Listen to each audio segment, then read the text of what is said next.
যুক্তরাজ্যে প্রায় ১ লক্ষ মানুষের বেনিফিট পরিবর্তন হতে যাচ্ছে। তাদেরকে department for work and pension থেকে চিঠি পাঠানো হচ্ছে এবং সময় দেওয়া হচ্ছে ৩ মাস। এই ৩ মাসের মধ্যে যদি তারা তাদের বেনিফিট ব্যবস্থায় পরিবর্তন না আনে, তাহলে তাদের বেনিফিট বন্ধ হয়ে যেতে পারে। আপনারা জানেন, department for work and pension গত বছর থেকে নতুন করে আবার শুরু করেছে। যারা পুরনো স্টাইলে বেনিফিট পেতেন, যেগুলো লিগেসি বেনিফিট নামে পরিচিত, সেগুলো পরিবর্তন করে সবাইকে ইউনিভার্সাল ক্রেডিটের আওতায় আনার জন্য। এই প্রক্রিয়ায় বর্তমানে যারা হাউজিং বেনিফিটে আছেন পুরনো স্টাইলে, তাদেরকে চিঠি পাঠানো হচ্ছে এবং তাদেরকে বলা হচ্ছে ৩ মাসের মধ্যে ইউনিভার্সাল ক্রেডিটে আবেদন করার জন্য। তাদেরকে সময় দেওয়া হচ্ছে ৩ মাস মাত্র, এবং এই সময়ের মধ্যে যদি তারা ইউনিভার্সাল ক্রেডিটের জন্য আবেদন না করে, তাহলে তাদের হাউজিং বেনিফিট বন্ধ হয়ে যেতে পারে। এই প্রক্রিয়া অর্থাৎ যারা বেনিফিট ব্যবস্থায় রয়েছেন তাদেরকে ইউনিভার্সাল ক্রেডিটে আনার যে প্রক্রিয়া, সেটি কোভিডের আগে শুরু হয়েছিল, কিন্তু কোভিডকালীন সময়ে বন্ধ ছিল এবং গত বছর থেকে সেটি আবার চালু করা হয়। বর্তমানে এখনও পর্যন্ত 2.6 মিলিয়ন মানুষ ওল্ড স্টাইল লিগেসি বেনিফিটে রয়েছেন বলে ডিপার্টমেন্ট ফর ওয়ার্ক অ্যান্ড পেনশনের পক্ষ থেকে জানানো হয়েছে। ডিপার্টমেন্ট ফর ওয়ার্ক অ্যান্ড পেনশনের পক্ষ থেকে যে শিডিউল করা হয়েছে, তাতে দেখা যাচ্ছে জুলাই মাসে চিঠি পাঠানো হবে এমপ্লয়মেন্ট সাপোর্ট অ্যালাউন্সে যারা আছেন তাদেরকে, এবং জব সিকার অ্যালাউন্সে যারা আছেন তাদেরকেও চিঠি পাঠানো হবে এবং তাদেরকেও 3 মাসের সময় দেওয়া হবে।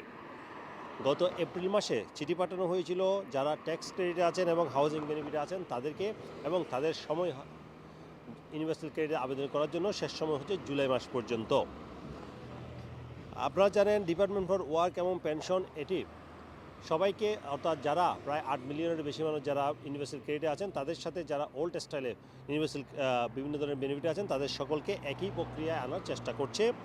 এবং এটি যখন এই প্রক্রিয়াটি ঘোষণা করা হয়েছিল, সে সময় ধারণা করা হয়েছিল, সে সময় সরকারের পরিকল্পনা ছিল 2028 সালের মধ্যে এই প্রক্রিয়াটি সম্পন্ন করা হবে। কিন্তু কিছুদিন আগে প্রধানমন্ত্রী ঋষি সুনাক যে সিক নোট জেনারেশন স্পিচ দিয়েছেন, তারপরে সেই পরিকল্পনায় পরিবর্তন আনা হয়েছে।